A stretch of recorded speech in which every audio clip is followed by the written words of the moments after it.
Yana amin'ny lalàna telo zany dia zavatra anankiray entina naporofona zany fa ny vahoaka tsy afaka miandry.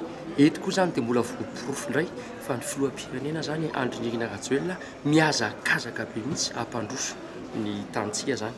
Ka raha ohatra isika mbola miandry 3 volana na 4 bolana eo ny fipetrahan'ny solombavam-bahoaka dia eo zany le hoe vide institutionnel zany.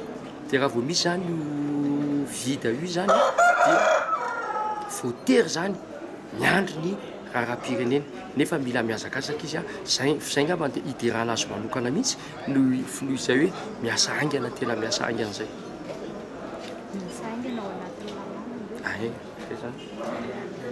Zany hoe miasa haingana zany fa manaraka ny lalam-panorenana ary manaja ny lalam-panorenana. Zay nge voasarika le hoe voasoratra amin'ilay article 104 ny légifération fa tsy hoe zavatra vao miforonina vao izaozao le izy zany.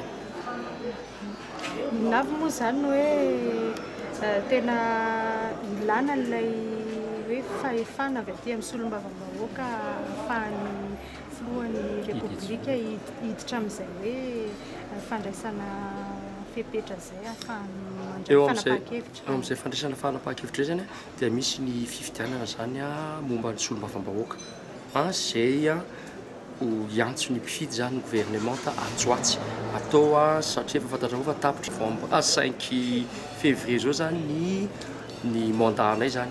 Ny zavatra anankiray koa zany faharoa ataon'eo zany dia misy resaka koa amin'ny référendum zany zay efa andresahana teo zany dia momba ny fampandehanany raharahana ny madinidinika hoy iaho zay ho dinihanay eo amin'ny commission fata fa io légifération io zany io fanapahakevitra raisin'ny filoha-pirenena io dia voafetra araky ny lalam-panorenana io lalàna voafetra koa ary zavatra voafaritra no ahafahany mandidy sy manapaka aminy.